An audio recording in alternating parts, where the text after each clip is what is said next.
Media మిత్రులందరికీ నమస్కారం. నా పేరు రెడ్డి శేఖర్ రాయల్. నేను రాయల్ పీపుల్స్ ఫ్రంట్ బలిజ కాపు తెలగ ఒంటరి నేషనల్ ఆర్గనైజేషన్ జాతీయ వ్యవస్థ ఆంధ్రప్రదేశ్, తెలంగాణ, తమిళనాడు, కర్ణాటక అంతా విస్తరించినటువంటి మహావ్యవస్థ స్థాపించి మొత్తం 50 మంది బలిజలందరినీ ఒక్క తాటిపైకి తేవడం జరిగింది. ఎన్నో సమస్యలను వచ్చేసి మనం పరిష్కరించడం జరిగింది. అయితే ఈరోజు రాయలసీమ వ్యాప్తంగా ఉన్నటువంటి మా యొక్క రాయల్ పీపుల్స్ ఫ్రంట్ ఆర్పిఎఫ్ యొక్క కమిటీ సభ్యులు నాయకులతో ఈరోజు పలమనేరు ఇక్కడికి రావడం జరిగింది. ఎందుకురా అంటే ఇక్కడ మా కులంలో ఒక పెద్ద మనిషి ఉన్నారు, ఎడ్యుకేటెడ్, 50 ఏండ్ల పాటు న్యాయవాద వృత్తిలో వచ్చేసి ఈ సమాజానికి దేశానికి సేవ చేసినటువంటి ఒక గొప్ప వ్యక్తి, మహోన్నత వ్యక్తి. ఆయన యొక్క పరిచయం కూడా ఈ ప్రపంచానికి తెలియాల్సినటువంటి అవసరం ఉంది.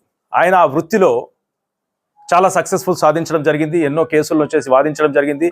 ఎంతోమందికి ఉచితంగా కూడా ఆయన కేసులను వాదించి సుప్రీంకోర్టు జడ్జి అంటే ఆ స్థాయికి వెళ్ళేటువంటి పరిస్థితి కూడా ఉన్నటువంటి ఏకైక వ్యక్తి మన పోలూరి గంగయ్య నాయుడు గారు.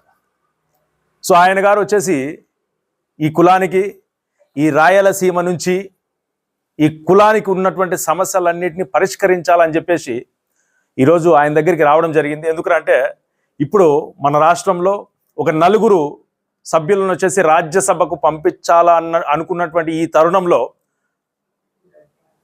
మేమెందుకు ఇక్కడికి రావడం జరిగిందిరా అంటే మా కులానికి పెద్దగా వ్యవహరించి ఈ రాయలసీమలో ఉన్నటువంటి లోటు అంటే దాదాపు ఈ యొక్క కూటమిని గెలిపించడంలో ప్రముఖ పాత్ర పోషించినటువంటి బలిజలకు రాయలసీమలో ఇప్పుడు ఉన్నటువంటి పొజిషన్ ఒకే ఒక ఎమ్మెల్యే. అయితే ఇక్కడ రాయలసీమ వ్యాప్తంగా ఉన్నటువంటి మేమంతా కూడా మా సమస్యలను పరిష్కరించుకోవాలని కానీ, మాకున్నటువంటి ఇబ్బందులను ఎవరికన్నా తెలియజెప్పుకోవాలని కానీ, మాకు దిక్కుదోచనటువంటి పరిస్థితుల్లో ఈ కులానికి సంబంధించినటువంటి ఒక రిప్రజెంటేటివ్ రాజ్యసభకి నామినేటెడ్ చేస్తే బాగుంటుంది. మీ కూటమికి సంబంధించినటువంటి అది ఏ పార్టీ అయినా కావచ్చు, తెలుగుదేశం కావచ్చు, జనసేన కావచ్చు, బీజేపీ కావచ్చు, ఏ పార్టీ నుంచి అయినా కానీ రాయలసీమ నుంచి ఈ బలిజలకు తగినటువంటి ప్రాధాన్యత అనేది ఇస్తే ఈ కులానికి న్యాయం చేసినటువంటి వాళ్ళు మీరు అవుతారన్నటువంటి ఉద్దేశంతో ఈరోజు ఈ పలమనేరులో వచ్చేసి ప్రెస్ మీట్ అనేది పెట్టడం జరిగింది.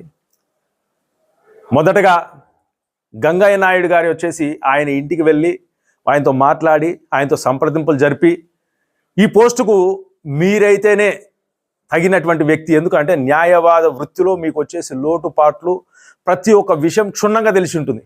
మీరు దేశం మొత్తం తిరిగి ఉంటారు, ఎన్నో కేసులు పరిష్కరించి ఉంటారు. అదేవిధంగా ఈ కులం యొక్క సమస్యలను కూడా మీరు పరిష్కరిస్తారు కాబట్టి మీరు ముందుండి మీరు నామినేషన్ వెయ్యాలని చెప్పేసి మేము ఆయన కోరడం జరిగింది. ఆయన కూడా ఈ విషయంపై నేను ఆలోచిస్తానని చెప్పడం జరిగింది. కానీ మేము ఎక్కువగా పట్టుబట్టి ఆయన వచ్చేసి ఖచ్చితంగా మీరైతే రాజ్యసభకు నామినేషన్ వెయ్యండి, దాని తర్వాత మిమ్మల్ని పంపించుకునేటువంటి బాధ్యత రాయలసీమలో ఉన్నటువంటి 50 మంది బలిజలందరూ తీసుకుంటారు.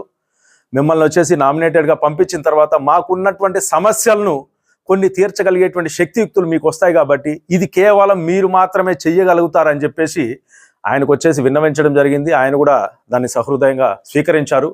దాని తర్వాత ఈ యొక్క కూటమిలో ఉన్నటువంటి రాజకీయ నాయకులకు, అధికార పక్షానికి, వీళ్ళందరికీ మేము వచ్చేసి సూచించేది ఏంద్రా అంటే రాయలసీమలో బలిజల యొక్క వెనుకబాటుతనం, దాని తర్వాత రాజ్యాధికారానికి దూరంగా ఉండడం, రాజకీయ లేమి, దాని తర్వాత అధికారానికి దూరంగా ఎన్నో సమస్యలతో కొట్టుమిట్టాడుతున్నటువంటి బలిజల్లో ఒక మార్పు తీసుకొని వచ్చేసి మీకు బలిజల పైన ఉన్నటువంటి ఒక దృష్టి, సమభావ దృష్టి అనేది ఉండాలి అని నిరూపించుకోవడానికి ఇది ఒక అవకాశం. కాబట్టి మా తరపున ఏంద్రా అంటే మేము వచ్చేసి 50 ఏళ్ల సుదీర్ఘ అనుభవం ఉన్నటువంటి వ్యక్తి అయినటువంటి పోలూరు గంగయ్య నాయుడు గారిని వచ్చేసి మా తరపున మేము సూచిస్తున్నాము. మీకు నచ్చినటువంటి వ్యక్తులను మీరు కూడా సూచించవచ్చు. కానీ మేము బలంగా ఏ వ్యక్తిని అయితే కోరుకుంటున్నామంటే సమస్యల పరిష్కారానికి దారి చూపించగలిగినటువంటి క్షమత ఉన్నటువంటి వ్యక్తి కావాలని చెప్పేసి అందుకే మేము వచ్చేసి ఏరి కోరి ఇన్ని రోజులు రాయలసీమ వ్యాప్తంగా తిరిగి మేమేం చేసినామంటే ఒక వ్యక్తిని ఎన్నుకున్నాం. ఆ వ్యక్తి వచ్చేసి గంగయ్య నాయుడు గారు.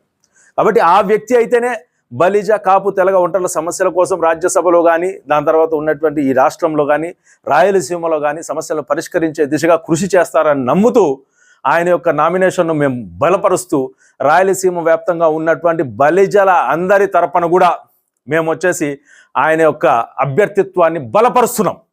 కాబట్టి మీడియా మిత్రులందరూ ఈ విషయాన్ని వచ్చేసి ఈ రాష్ట్ర ప్రభుత్వ నాయకత్వానికి, కూటమి నాయకత్వానికి తెలియజేసి ఈ విషయాన్ని వాళ్ళకి చేరవేస్తారని చెప్పేసి, ఆయన వ్యక్తిత్వాన్ని బలపరుస్తారని చెప్పేసి కోరుకుంటూ జై ఆర్పిఎఫ్, జై కృష్ణదేవరాయ, జై బలిజ, జై బలిజ, బలిజల ఐక్యత, బలిజల ఐక్యత, బలిజల ఐక్యత. అవునా?